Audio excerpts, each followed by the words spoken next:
All right, welcome back to another reaction. This time, we're taking a look at the Bildgewater cards, all of them, the entire package, every single one. We're gonna have a couple repeats, but some of them are new, like Jailbreak. Summon a random one-cost follower from any faction.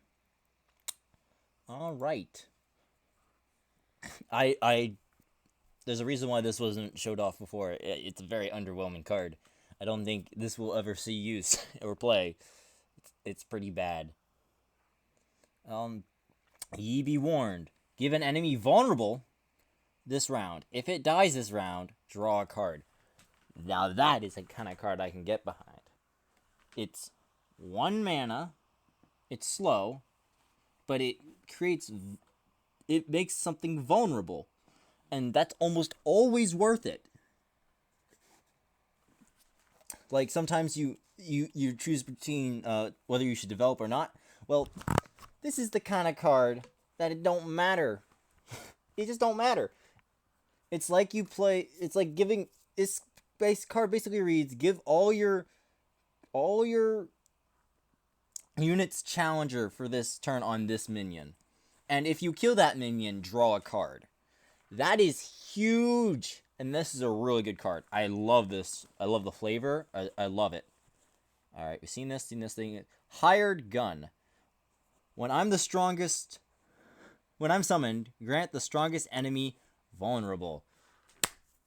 I love vulnerable keyword. I like this. I like this a lot. More powder. Summon 2 powder kegs. Powder kegs is so freaking awesome. So of course there's a card that summons 2 of them. Oh my goodness. Imagine if you are banking 4 mana. If you have 4 mana. Yeah, you do more powder, and then you do make it rain. Whew, that's a pretty nasty combo right there. This is definitely a playable card. Definitely playable. Pilfered Goods. Draw a card from the enemy deck. Plunder. Draw 1 more. Whew! I like this card. This card works really well with, what's his name? Yes, the Black Market Merchant.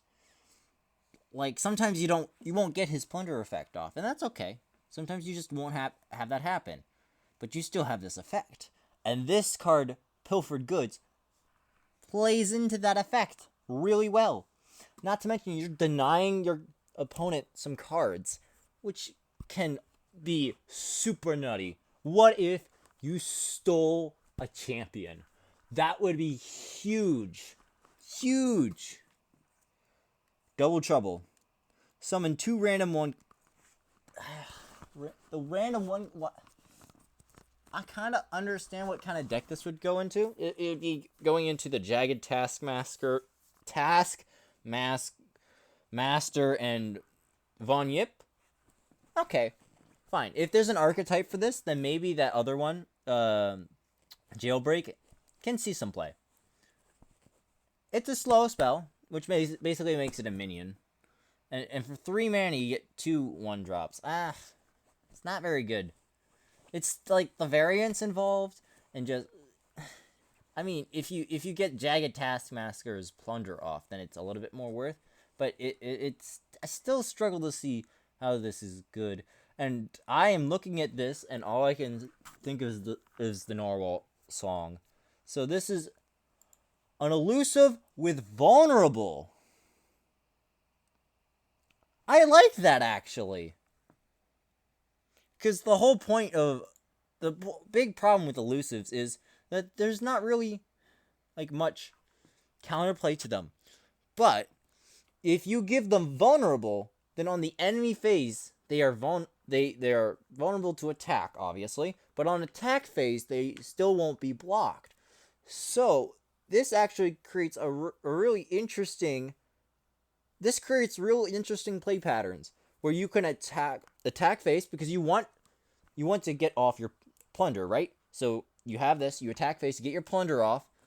Perhaps you get I don't know, the citrus courier, and you get to attack again with this elusive, yada yada yada.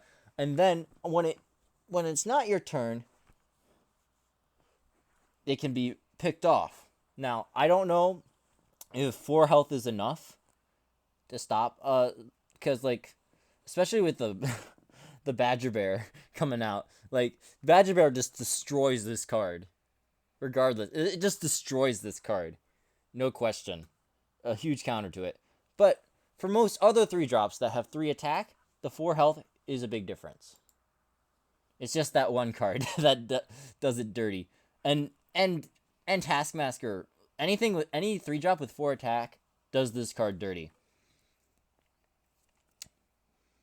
Jaw Hunters. Ooh. Challenger. When I'm summoned, create a random sea monster in hand. Now, 4-1 is a not so good stat line. However, creating that sea monster synergy is mwah. And the Challenger makes this card work. It's a slightly more expensive and not as strong Glory Seeker that can block. So it's definitely a playable card. Definitely playable. Challenger really makes this card work. And you get some card, and you get basically draw a card from it. This is a really good card. I like this card. This might be a card that you would put even in non-sea monster decks. That's just how good it is. Lure of the Depths. Reduce the cost of sea monster allies everywhere. Draw a sea monster. This is like old Poro Snack, but actually good. What the heck? It's actually good Poro Snack. Like before it's just a good Poro Snack. It's reduced cost, which is better earlier on. And there's a lot of very expensive sea monsters that you want to lower down, and it's everywhere. So like, even if you like pull a sea monster off the Jaw Hunters, it gets its cost reduced by 1, and then you also draw a sea monster. So it replaces. So basically, you reduce the cost of everything for 3 at burst speed, and then you get the draw into that value that you just applied. That is massive, massive, massive, really good. Monkey Idol. Start round. Deal 2 to me and summon a powder monkey. What's a powder monkey? Powder monkey. Ephemeral. Last breath. Deal 1 to the enemy nexus. Nice.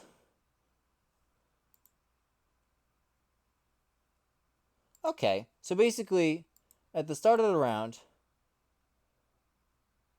this is actually kind of a slow card, now that I think about it. Interesting. It cannot block, and it cannot attack. So basically, this is a good card to put on when you're on, like, you've opened attacked, right? You've opened attacked, and now it's your opponent's turn next. You play Monkey Idol. It's actually an okay stall card. And it could also be good for, and the reason why it's good for stall is because it produces 2 of these that can also deal 1 to the enemy nexus, which is really good plunder value, right? And if you are a slow deck that wants to get your plunder value off, this is the kind of card you want, because it produces bodies that you can use the chump block and automatically trigger any plunder effects on defense or on offense. Lots of flexibility there. Very good. Pocket aces, when drawn, cost 1 less this round. Grant an ally 2 plus 2 plus 1. Alright. Simple card. Similar to the gotcha card. Sleight of hand. Plunder. Draw a random non-champion from the enemy hand. From the hand? Okay. So this is a very scary card. This is extremely scary. And I was like, when I first saw the plunder keyword, I was like, on a spell? And that's kind of bad, isn't it? But this effect completely warrants it. And the slow speed completely warrants it. If it didn't have slow speed, if it was fast, even if it was fast speed, it would be broken. Because you could do it in response to someone tapping out. This is a good card, even at slow speed. Very, very playable. This is actually insane. Actually insane. And it says draw. Draw a random non-champion from the enemy hand. Non-champion, also another restriction, which is good. This kind of card with stealing from the opponent's hand, which is their basically a resource. You're stealing from their resource that they use to apply to the board. It's important that not be a champion. It's okay if it's from the deck because there's a lot of variance with that. But in the hand, there's a lot less variance. So that's an important distinction. And since it says draw, it applies to the Bildgewater merchant as well, I believe. Damn. That might actually be an interesting deck to play around with. Round start. Grant me Slotbot. Okay. Grant me 1 health for each card you drew last round. Then shuffle my stats. I don't know about this card. This is a high variance card. It can either feel real good or real bad. It's basically round start. You give me 1 for each card you drew last round. So at most it becomes a 0-4, and then shuffle my stats. So a 0-4 that has its stats shuffled, which it could become a 3-1. It could be a 2-2. Or a 1-4 or a 4-1. But with the synergy of draw cards, this could get pretty nutty. It's an interesting card. I like the flavor of it. Island Navigator. We have another scout from Bildgwater. When I'm summoned, create a random 1-cost unit from any faction and grant it scout. Okay. So this does the 1-cost thing, but it gives it scout, which can be very important, especially in Bildgewater where I haven't seen much scouts. So this is an interesting card. I like this. It's a Navigator, so the Navigator gives a card scout. I get it. That's cool. That's good flavor. Mystifying Magician. Play. Transfer an ally into a random 5-cost follower from any faction. That's crazy, dude. Let's say you have your 1-drop that you got like small value with. Let's say your 1/1 elusive fearsome. All right, you got the plunder value, got the plunder generation value from the early, but now it's kind of useless. All right, Mystifying Magician, and you turn it into a 5/5, and with an extra 2/2 body. That's pretty interesting, and you can do it on 4, which. Yeah, I like that value. That's pretty good value. Yordle Gifter. When I'm summoned, create a warning shot in hand. Yes! We don't main deck warning shot. We get the Yordle Gifter. Allegiance. Draw 1 from the... This is our Allegiance card. Draw 1 from the enemy deck. Alright. Interesting.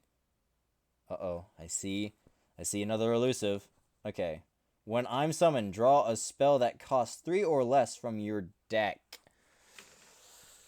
Oh, that's a good elusive. Yeah. I see why it's 2/2. Gosh. This is very good for Fizz. And could create some cancerous elusive spell decks. Oh dear. Elusive Deep. This is a scary motherfucker.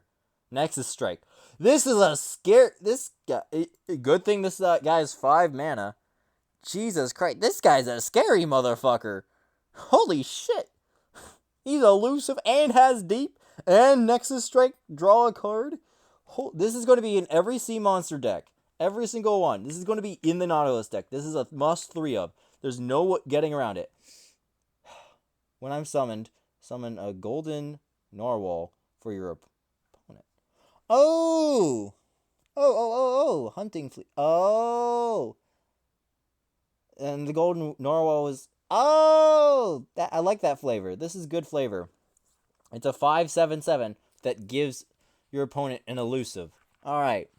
But it has vulnerable. So on the attack phase, it basically becomes a 7/4. Alright. At 5 mana cost. But since it's vulnerable, other minions that you could have could trade into it. This is a very flexible card. Razor Scale Hunter. Scout. Another scout. Play. Grant an enemy vulnerable. That is... Yes. Combining the scout and vulnerable keyword is crazy synergy. Crazy synergy. Oh my gosh. This is an action... That's the reason why this card's in their stat. It's crazy. Another elusive. 4/4. Alright. At least they might have to nerf this card. Too many elusives. Elusives can be very unhealthy to the game. I'm worried. I'm seeing more and more elusives.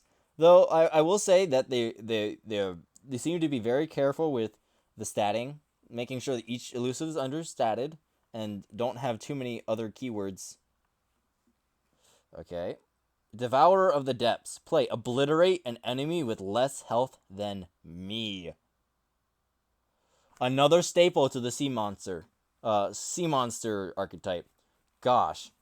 Oh my gosh. Because, imagine, reducing the cost of your sea monsters is already huge to get them out earlier. And then having these kind of effects on them, the sea monster deck is going to be crazy. It's going to be crazy. When I'm summoned, grant all enemies vulnerable. Oh my god! This puts Citrus Courier. This competes with Citrus Courier. Oh my god! That's basically saying, okay, you attack and defend however you want, and it's a summon effect, so I can cheese it out multiple times. Holy crap! This is crazy. Strong-armed. Plunder. Place a follower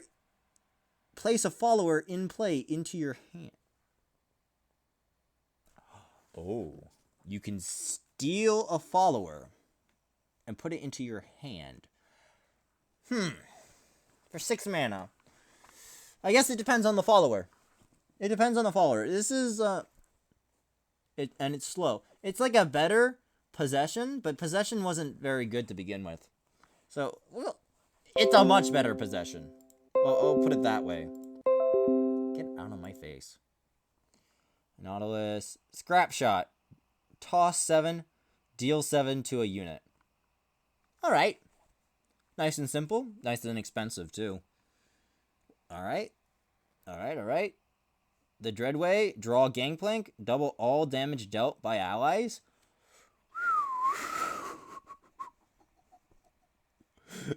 Shit. But it's 9 mana. At this point in the game needs to be over. Then the game needs to be over. You know. Plunder. Cannon Barrage 7 times on Cannon Barrage 7 times on random enemies. Okay. This round, set all allies' power and health to the number of spells you played this game. Okay. This is an interesting card. This would be like, for, like, if it is late game, this, that, like, once the spam spells, this is the kind of, This round, set all allies' power and health to the number of spells you played this game. This is like, when you stack your deck full of spells, and you want to go for an elusive finisher, bada bing, bada boom, yet mind meld. Interesting. I don't know about this card, though. Cannon Barrage. Deal 2 to a unit. If it's dead or gone, deal 1 to the next enemy nexus instead. Cannon Barrage. 7 times on random enemies. Wow, that's actually crazy. Holy crap. That's actually a crazy card. Oh, what? No. No. No. No. No. No. Back. Alright. And that is the Bildgewater set. Oh my gosh, there's a lot of crazy things in here. And I can't wait to experiment with them. I'll see you all next time. Bye-bye.